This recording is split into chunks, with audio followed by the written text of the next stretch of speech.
राधे राधे। मेरा नाम है निकिता शर्मा और आप सभी का स्वागत है श्रीमद् भागवत गीता की इस श्रृंखला में। श्रीमद् भागवत गीता के 8वें अध्याय में हमने समझा कि श्री कृष्ण ने संक्षेप में कई महत्वपूर्ण अवधारणाओं और शर्तों का वर्णन किया है जो उपनिषद विस्तार से बताते हैं। वह यह भी बताते हैं कि मृत्यु के बाद आत्मा की मंजिल क्या तय करती है। उनका कहना है कि यदि हम मृत्यु के समय भगवान को याद करते हैं तो हम निश्चित रूप से उन्हें प्राप्त कर सकते हैं। इसीलिए हमें अपने दैनिक कार्यों को करने के साथ साथ हमेशा ईश्वर के बारे में सोचने का अभ्यास करना चाहिए। हम उनके गुणों आदि के बारे में सोचकर ऐसा कर सकते हैं। उनके नामों का जाप करके भगवान पर लगातार योग ध्यान भी एक अच्छा अभ्यास है। अनन्य भक्ति के माध्यम से जब हमारा मन पूरी तरह से उनमें लीन हो जाता है तो हम भौतिक आयाम से आध्यात्मिक क्षेत्र के ऊपर उठ जाते हैं। आज हम बढ़ते हैं श्रीमद् भागवत गीता के 9वें अध्याय की ओर। लेकिन उससे पहले अगर आपने अभी तक श्रीमद् भागवत गीता के 8वें अध्याय का अध्ययन नहीं किया है तो ऊपर आई बटन पर जाकर पहले उसको जरूर सुन ले ताकि इस अध्याय को समझने में आप सभी को आसानी हो। तो चलिए आज बढ़ते हैं अगले अध्याय की ओर, उसके महात्म सहित। महादेव जी कहते हैं, पार्वती अब मैं आदर पूर्वक 9वें अध्याय के महात्म्य का वर्णन करूंगा। तुम स्थिर होकर सुनो। नर्मदा के तट पर महिष्मती नाम की एक नगरी है।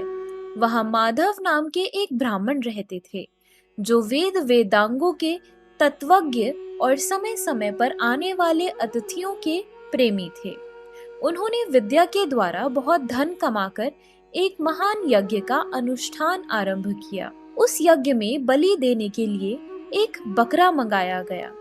जब उसके शरीर की पूजा हो गई तब सबको आश्चर्य में डालते हुए उस बकरे ने हंसकर उच्च स्वर से कहा, ब्राह्मण, इन बहुत से यज्ञों द्वारा क्या लाभ है? इनका फल तो नष्ट हो जाने वाला है तथा ये जन्म, जरा और मृत्यु के भी कारण है। यह सब करने पर भी मेरी जो वर्तमान दशा है इसे देख लो। बकरे के इस अत्यंत कौतूहलजनक वचनों को सुनकर यज्ञ मंडप में रहने वाले सभी लोग बहुत ही विस्मित हुए। तब वे यजमान ब्राह्मण हाथ जोड़कर अपलक नेत्रों से देखते हुए बकरे को प्रणाम करके श्रद्धा और आदर के साथ पूछने लगे। ब्राह्मण बोले, आप किस जाति के थे? आपका स्वभाव और आचरण कैसा था तथा इस कर्म से आपको बकरे की योनि प्राप्त हुई? यह सब मुझे बताइए।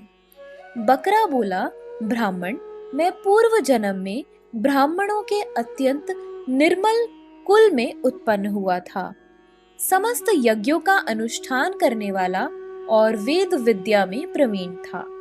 एक दिन मेरी स्त्री ने भगवती दुर्गा की भक्ति से विनम्र होकर अपने बालक के रोग की शक्ति के लिए बलि देने के निमित्त मुझसे एक बकरा मांगा।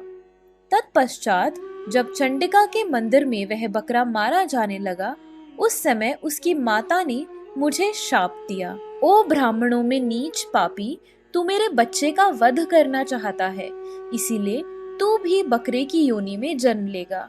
द्विज श्रेष्ठ, तब कालवश मृत्यु को प्राप्त होकर मैं बकरा हुआ। यद्यपि मैं पशु योनि में पड़ा हूँ तो भी मुझे अपने पूर्व जन्मों का स्मरण बना हुआ है।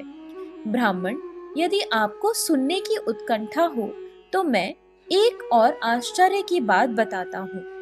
कुरुक्षेत्र नामक एक नगर है जो मोक्ष प्रदान करने वाला है।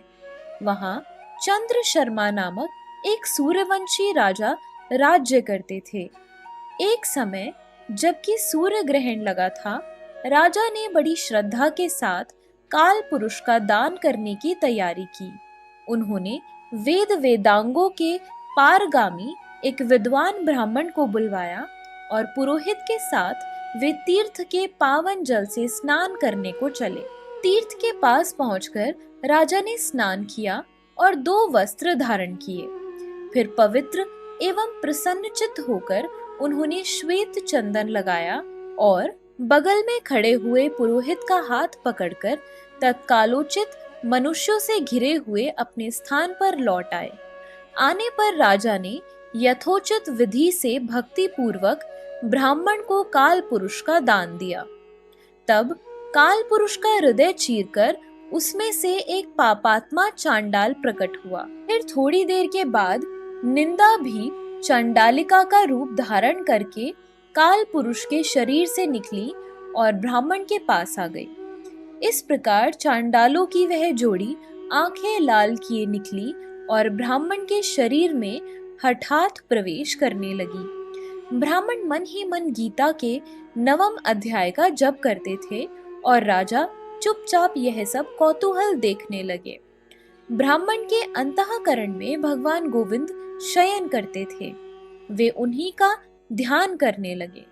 ब्राह्मण ने जब गीता के 9वें अध्याय का जप करते हुए अपने आश्रयभूत भगवान का ध्यान किया, उस समय गीता के अक्षरों से प्रकट हुआ विष्णु दूतों द्वारा पीड़ित होकर वे दोनों चांडाल भाग चले।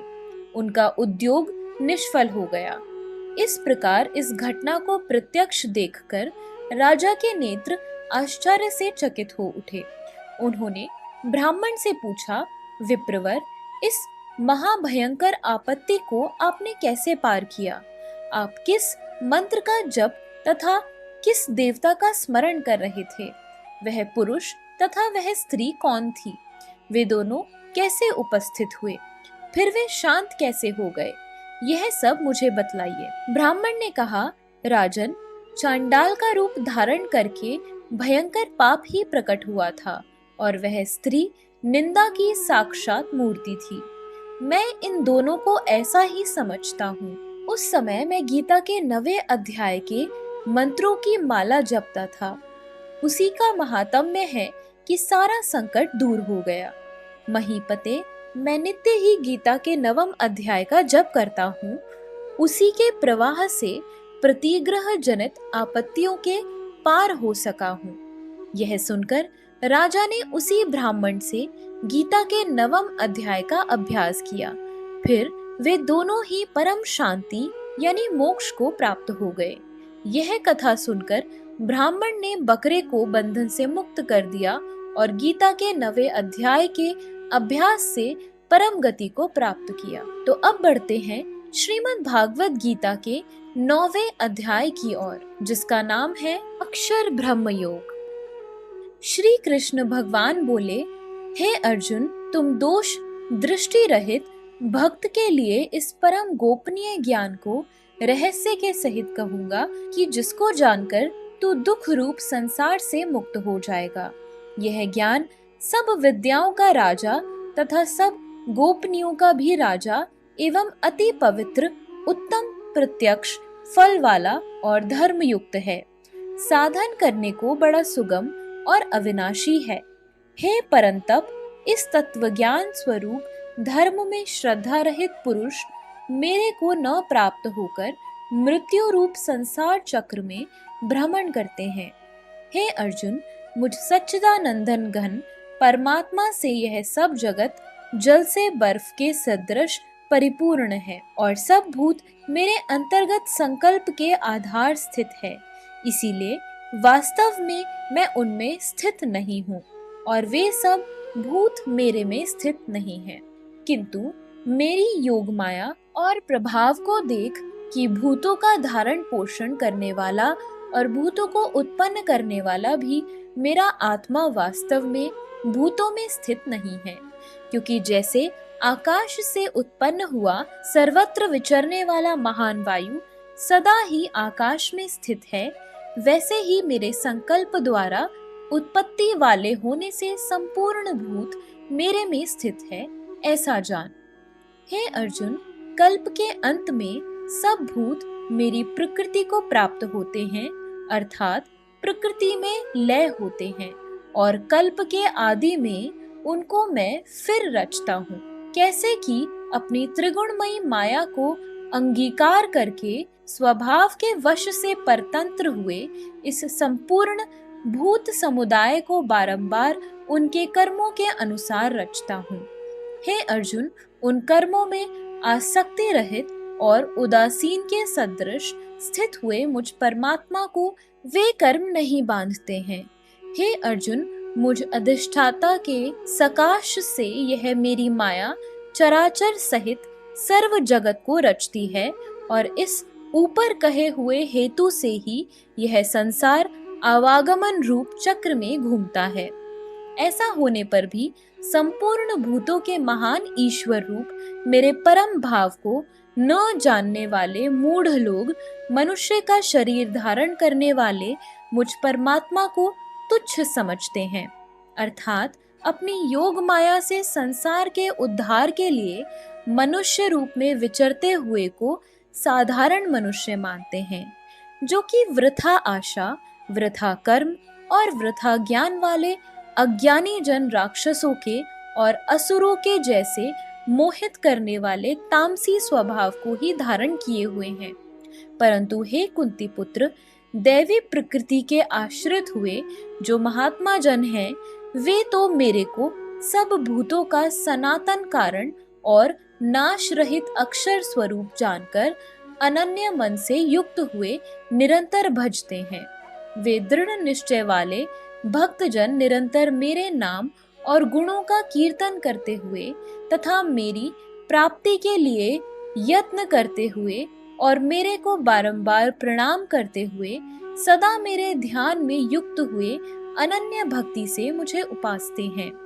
उनमें कोई तो मुझ विराट स्वरूप परमात्मा को ज्ञान यज्ञ के द्वारा पूजन करते हुए एकत्व भाव से, अर्थात जो कुछ है सब वासुदेव ही है, इस भाव से उपासते हैं, और दूसरे पृथकत्व भाव से अर्थात स्वामी सेवक भाव से और कोई कोई बहुत प्रकार से भी उपासते हैं।